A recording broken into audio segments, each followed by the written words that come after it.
अपन ने अभी प्रोकैरियोट पे बात की है कि प्रोकैरियोट के अंदर आपके पास एक्सोनिक डीएनए है। क्या बताया अपन ने? Axonic DNA. इसके संबंध में जेनेटिक्स और बायोटेक से रिलेटेड कुछ क्वेश्चन बन सकते हैं। वो कैसे बन सकते हैं कि आपके पास यदि एक्सोनिक डीएनए है और आपको जरूरत पर, अपनी जरूरत पर यदि प्रोकैरियोट होस्ट सेल में यूकैरियोट का डीएनए डालना है तो यूकैरियोटिक डीएनए अपन एज इट इज नहीं डाल सकते। अपने को कौन सा डीएनए डालना पड़ेगा? एक्सोनिक डीएनए है तो ये बात आपको ऑलरेडी पता है कि उसके पास स्प्लाइसिंग की जरूरत नहीं है। किसकी जरूरत नहीं है? स्प्लाइसिंग मशीनरी उसके पास एब्सेंट है। आप में से कितने बच्चे जानते हैं कि स्प्लाइसिंग किसको कहते हैं? ध्यान देना बेटा कि आपके पास एक डीएनए है, उस डीएनए के पास आपने एक्सोन और इंट्रोन दो पार्ट बनाए। ठीक है, आपने कहा सर ये आपका इंट्रोन है, जो कि यूकैरियोट में ज्यादातर पार्ट इंट्रोन का ही बना हुआ है, और आपने ब्लैक पार्ट जो बनाया है उसको आपने कहा एक्सोन है। जब ये ट्रांसक्रिप्शन से आरएनए बनाएगा बेटा, तो उस आरएनए के पास भी एक्सोन और इंट्रोन होंगे। ऐसे आरएनए को अपन हेटेरोजीनस न्यूक्लियर आरएनए या एचएनआरएनए कहते हैं। जब अपन ये आरएनए आपके पास नॉन फंक्शनल है। क्यों है नॉन फंक्शनल? थोड़ा सा कंसंट्रेट करना, क्योंकि जब ये राइबोसोम पे जाएगा तो राइबोसोम इंट्रोनिक पार्ट पे मूवमेंट ही नहीं करेगा, और मूवमेंट नहीं करेगा तो आपके पास ट्रांसलेशन की प्रोसेस से प्रोसीड नहीं होगी। हमें क्या करना है? हमें ये करना ही पड़ेगा कि हम इसके इंट्रोन वाले पार्ट को स्प्लाइसिंग की प्रोसेस से हटा देते हैं। स्प्लाइसिंग या आरएनए प्रोसेसिंग वास्तव में है क्या? स्प्लाइसिंग है क्या बेटा? Removal process of removal process किसका? आपके पास जो इंट्रोन आए हुए हैं उनको रिमूव करने की प्रोसेस को ही अपन क्या कह रहे हैं? स्प्लाइसिंग या प्रोसेसिंग कह रहे हैं। अब आपके पास जो आरएनए बनेगा वो आपका पूर्ण रूपेण या कंप्लीटली क्या है? एक्सोनिक आरएनए है, फंक्शनल आरएनए है। कैपिंग और टेलिंग की प्रोसेस के द्वारा अपन इसको फंक्शनल एमआरएनए में कन्वर्ट कर लेते हैं। ध्यान देना, यहां पे जो क्वेश्चन बन सकते हैं वो ये है कि इस स्प्लाइसिंग की प्रोसेस को प्रोसीड कौन करता है?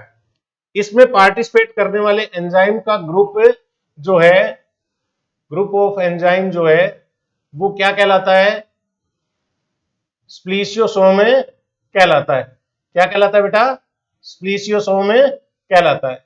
बहुत इंपॉर्टेंट बात यह है कि ये स्प्लीसियोसोम के एंजाइम जो है वो नेचर में राइबोजाइम होते हैं। राइबोजाइम किसको कहते हैं? वो एंजाइम जो आपके पास आरएनए के बने होते हैं। किसके बने होते हैं? अपन ने क्या लिखा? RNA made enzyme. ठीक है बेटा, आपको दो बात ध्यान देनी है। प्रोकैरियोट में स्प्लाइसिंग नहीं होगी, इसका मतलब प्रोकैरियोट में स्प्लीसियोसोम नहीं होगा। स्प्लाइसिंग की जरूरत क्यों है? क्योंकि यदि आपने इंट्रोनिक एचएनआरएनए को राइबोसोम पे भेजा तो ट्रांसलेशन की प्रोसेस प्रोसीड ही नहीं होगी।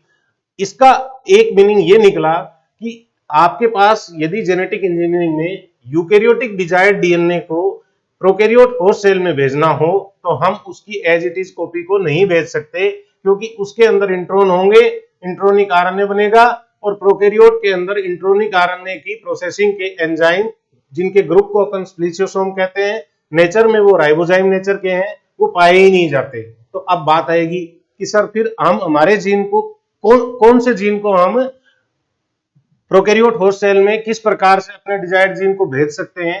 तो इस पे आपको ध्यान देना होगा कि आपका जो डीएनए है, इस डीएनए से बने हुए एमआरएनए की रिवर्स ट्रांसक्रिप्शन की प्रोसेस से बने हुए सीडीएनए को अपन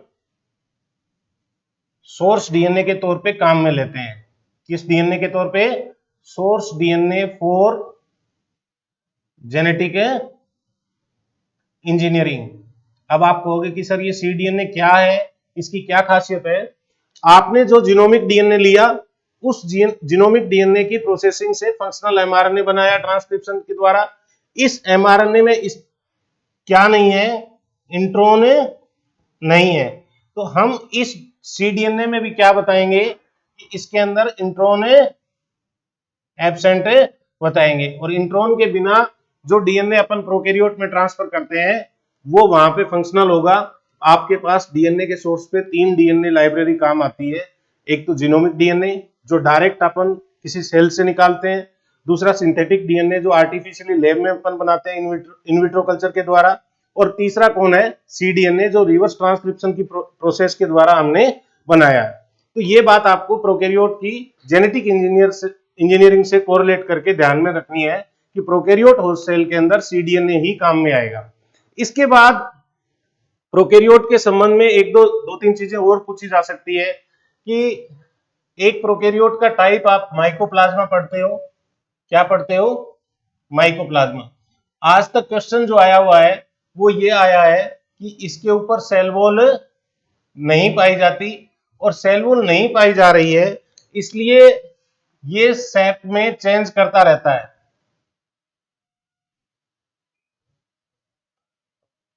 रेगुलरली, ठीक है, इसलिए इसको अपन प्लूरोमॉर्फिक ऑर्गेनिज्म भी कहते हैं।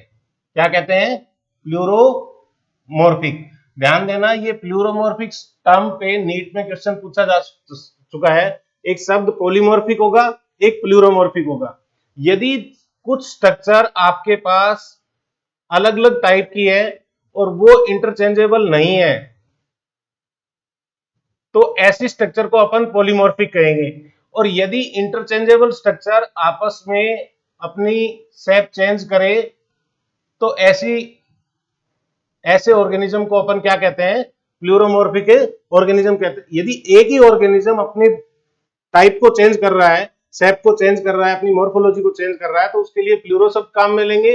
और उस ऑर्गेनिज्म की स्पीसीज के सारे मेंबर अलग अलग है दिखने में, तो उसके लिए अपन पॉलीमॉर्फिक शब्द काम में लेंगे, वो इंटरचेंजेबल नहीं है। तो माइकोप्लाज्मा के लिए प्लूरोमॉर्फिक और पॉलीमॉर्फिक दोनों ऑप्शन देके क्वेश्चन पूछा हुआ है, तो ये क्या होते हैं, प्लूरोमॉर्फिक होते हैं। दूसरा क्वेश्चन इस पे आता है कि इसको अपन जोकर ऑफ प्लांट किंगडम कहते हैं।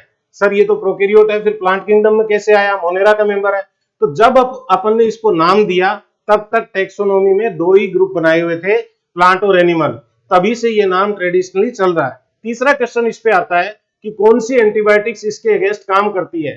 पिछले 20 साल में 10 बार ये क्वेश्चन रिपीट हो चुका है कि कौन सी एंटीबायोटिक्स माइकोप्लाज्मा के अगेंस्ट काम करेगी, कौन सी नहीं करेगी। 2 फिक्स ऑप्शन आते हैं। पेनिसिलिन जो है वो इसके ऊपर काम नहीं करेगी। क्यों नहीं करेगी, क्योंकि ये आपकी सेल वॉल को डैमेज करती है। जबकि टेट्रासाइक्लिन जो है वो इसके अगेंस्ट काम करती है। क्यों काम करती है, क्योंकि वो इसके ट्रांसक्रिप्शन ट्रांसलेशन प्रोसेस को इनहिबिट करती है। तो टेट्रासाइक्लिन इसके अगेंस्ट क्या होगी, इफेक्टिव होगी। इसके अलावा प्रोकैरियोट पे जो फ्रीक्वेंटली क्वेश्चन पूछे जाते हैं वो रिप्रोडक्शन पैटर्न पे पूछे जाते हैं।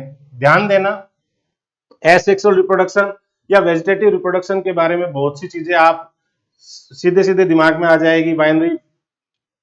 बाइनरी डिवीजन हो सकता है आपके पास वेजिटेटिव रिप्रोडक्शन में स्पोरुलेशन की प्रोसेस हो सकती है, मल्टीपल स्पोर बन सकते हैं, बडिंग की प्रोसेस हो सकती है, ये सिंपल प्रोसेस है।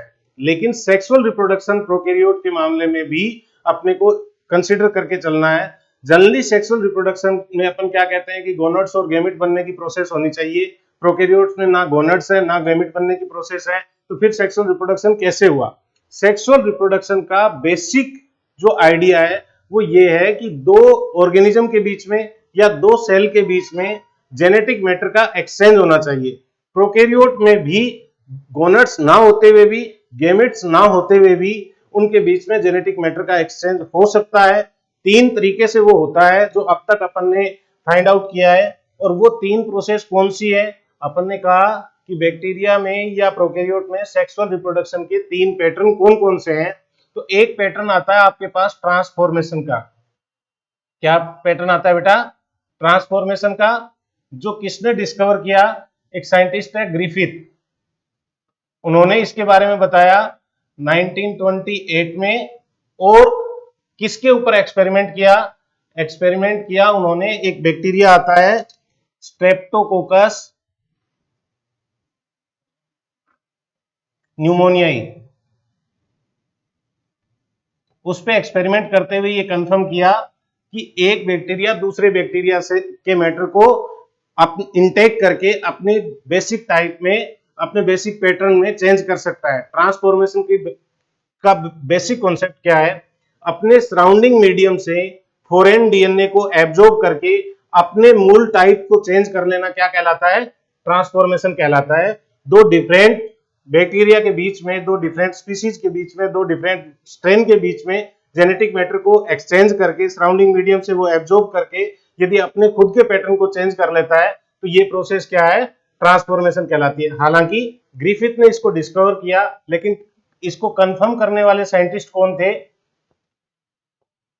कंफर्म्ड बाई 3 साइंटिस्ट का आपको ध्यान देना है, एवरी, मैकलियोड एंड मैककॉर्टी। ठीक है बेटा। दूसरी प्रोसेस क्या है? एक को अपन ने ट्रांसफॉर्मेशन का, एक प्रोसेस आती है आपकी कॉन्जुगेशन की। ये किसने डिस्कवर किया? ये आपका डिस्कवर किया लेडरबर्ग एंड टाटम नाम के साइंटिस्ट ने। और एक्सपेरिमेंट किस पे किया? ई कोलाई पे। जो अपन सेक्स पिलाई की बात कर रहे थे, दो बैक्टीरिया नजदीक आएंगे और उनकी सेक्स पिलाई मिल जाएगी, जेनेटिक मैटर की कॉपी होगी, एक सेल से दूसरे में ट्रांसफर होगा और उसका बेसिक टाइप जो है चेंज होगा या कुछ मॉडिफिकेशन होगा, तो उस प्रोसेस को अपन ने क्या कहा? कॉन्जुगेशन कहा। और तीसरा पैटर्न जो आप यहां पे अपन मेंशन करना चाहेंगे वो कौन होगा? वो होगा बेटा ट्रांसडक्शन का। किसका? ट्रांसडक्शन का। इंपॉर्टेंट है, इस पे कई बार क्वेश्चन पूछा जा चुका है। ट्रांसडक्शन किसने डिस्कवर किया? लेडरबर्ग एंड जिंडर नाम के साइंटिस्ट ने। ठीक है बेटा। और इसने एक्सपेरिमेंट किस पे किया था? इन्होंने एक्सपेरिमेंट किया था साल्मोनेला टाइफी म्यूरियम पे। अब ये जो अपन ने पिछले 25-30 मिनट में डिस्कशन किया है बेटा, ये स्कूल जी और एमसीआई की एक एक छोटी सी कोशिश है कि आपके प्रीवियस ईयर में या एनसीईआरटी की बहुत इंपॉर्टेंट लाइंस को उठा के हमने आपके सामने रखा है।